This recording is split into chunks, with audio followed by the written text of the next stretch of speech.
Hi friends, G S T ಒಳಗೆ ಇನ್ನೊಂದು method ನೋಡ್ರಂತೆ. ಇದು calculation of selling price and G S T. ಇದು ಇಂಟರ್ ಸ್ಟೇಟ್ ಆಗುತ್ತೆ. ಅಂದರೆ ಒಂದು ಸ್ಟೇಟಿಂದ ಇನ್ನೊಂದು ಸ್ಟೇಟಿಗೆ ಗೂಡ್ಸ್ ಏನಾರ ಸೋಲ್ಡ್ ಆದ್ರೆ ಟ್ರಾನ್ಸಾಕ್ಷನ್ ಆದರೆ ಅದ್ರ ಮೇಲೆ ನಾವು ಜಿ ಎಸ್ ಟಿ ಕಂಡು ಹಿಡೋದು. So same calculation of selling price particular rupees. First cost price ಹಾಕೋಬೇಕು.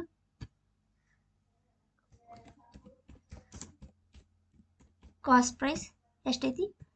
40,000.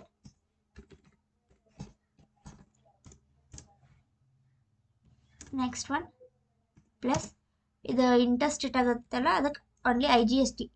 C G S T S G S T ಬರಲ್ಲ, only I G S T. S T ಎಷ್ಟೈತಿ? 40,000ಗೆ ಎಷ್ಟು ಪರ್ಸೆಂಟ್ ಹೇಳ್ಯಾರ ಅವರು? 18%.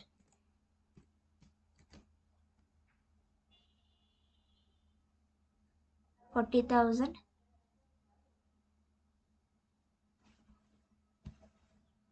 7,200. ಎರಡು 47,200 ಇಷ್ಟೇ.